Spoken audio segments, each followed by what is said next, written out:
Okay, so for our third screencast, we're going to be looking at the nature of a product. So it's important that you do some revision around what a product is and make sure that you've got a good understanding of what it offers to customers and that you've got some theory to support that as well.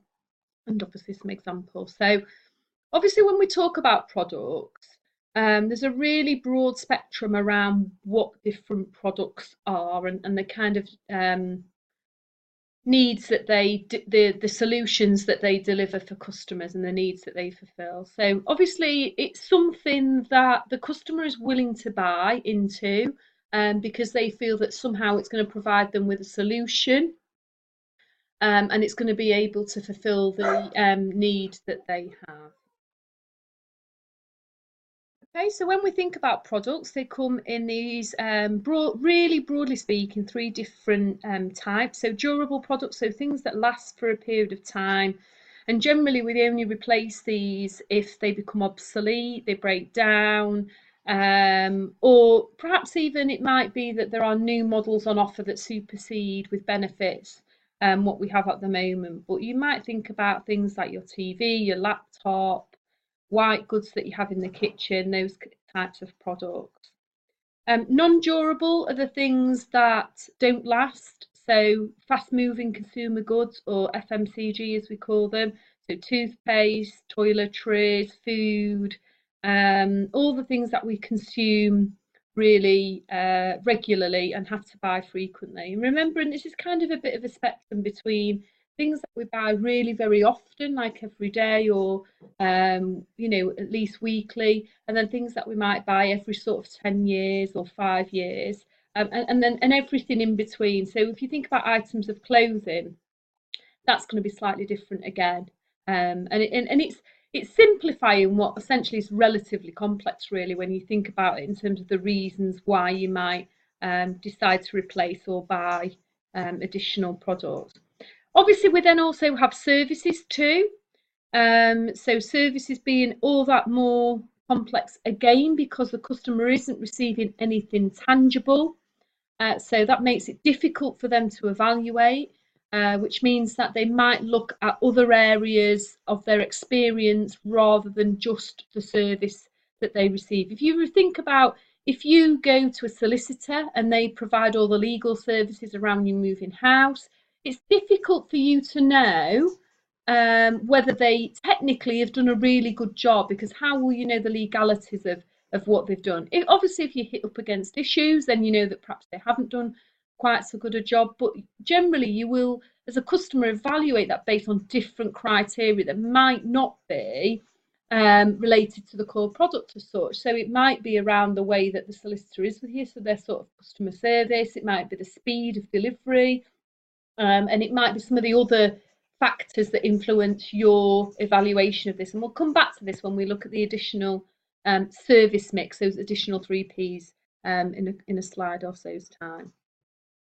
Okay, so this is a model that we can use to start to break down the elements of a product, if you like. It's called the total product concept, and it was originally developed by Theodore Levitt, and then this version is adapted by Kotler.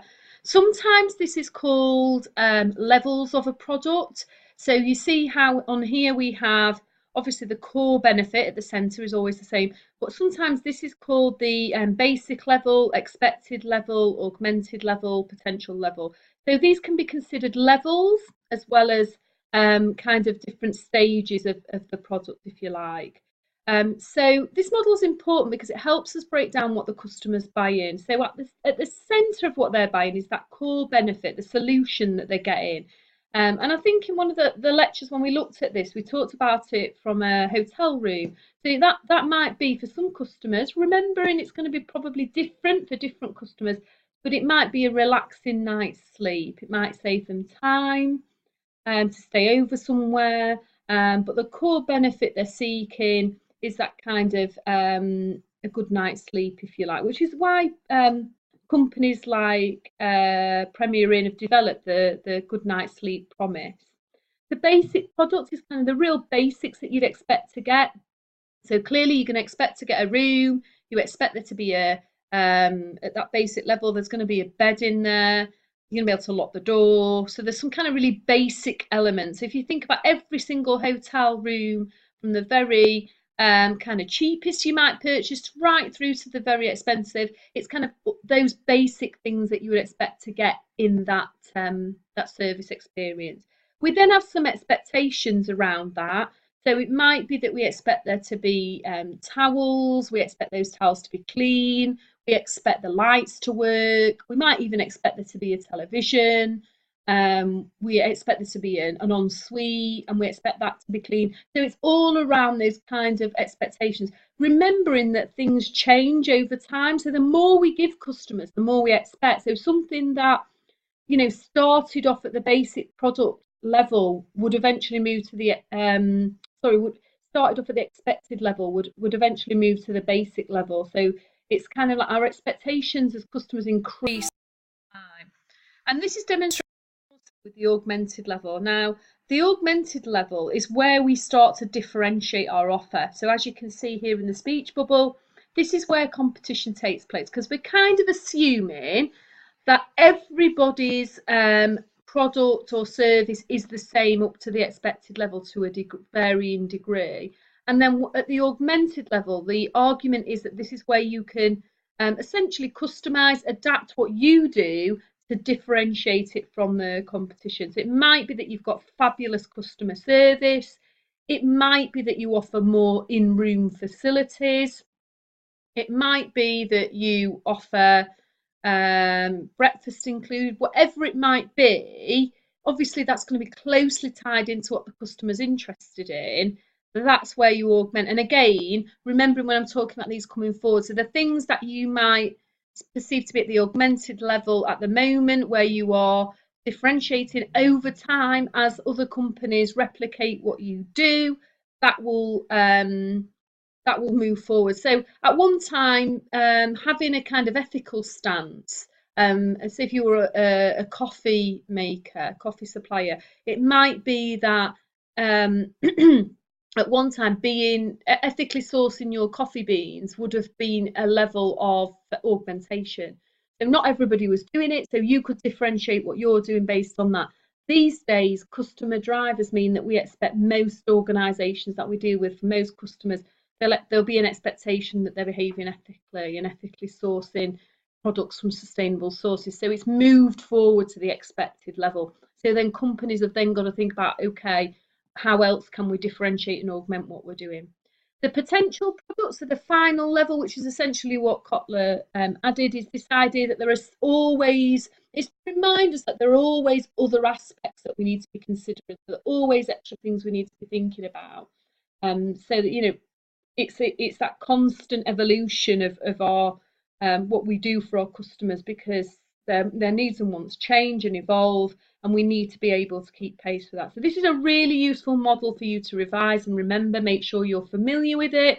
Make sure that you've got an example that you can easily apply, perhaps one different from the hotel room, that example I've given you, perhaps one from the industry that you did as part of your coursework one. So think about having a good illustrative example as well as a really good understanding of the theory.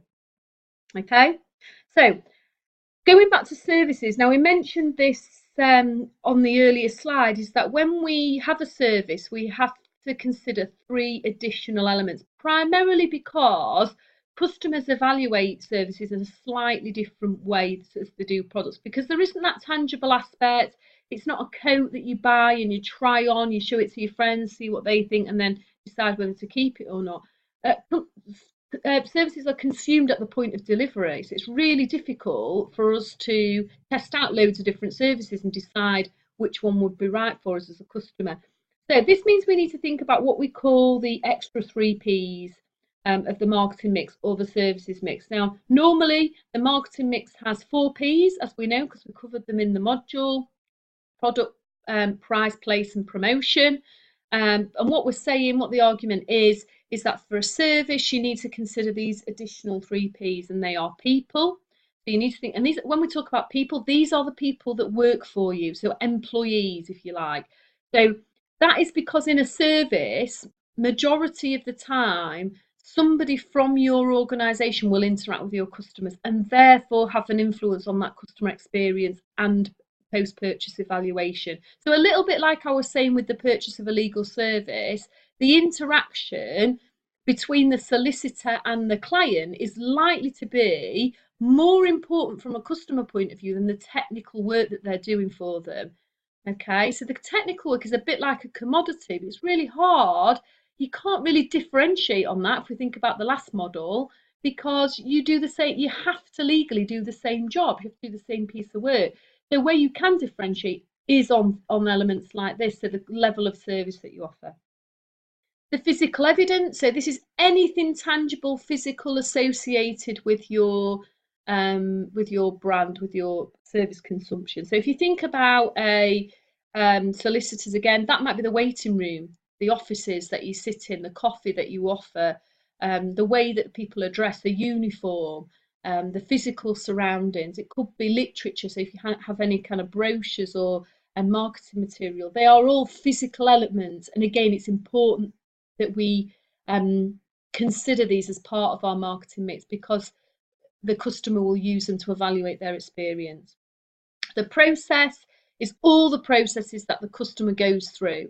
So if they ring to make an appointment, it's how quickly that phone call is answered and the level of service they get. If they send you an email to inquire about your service, how quickly do you respond? How easy is it for you to book a flight through the Ryanair website?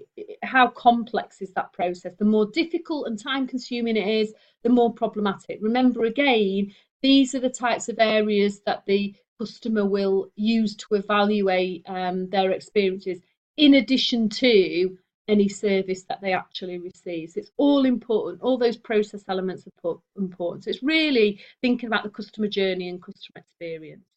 Okay, so from a service point of view, you need to consider those extra three elements. It's important that you know those and you're able to, again, to give examples should they come up on the exam.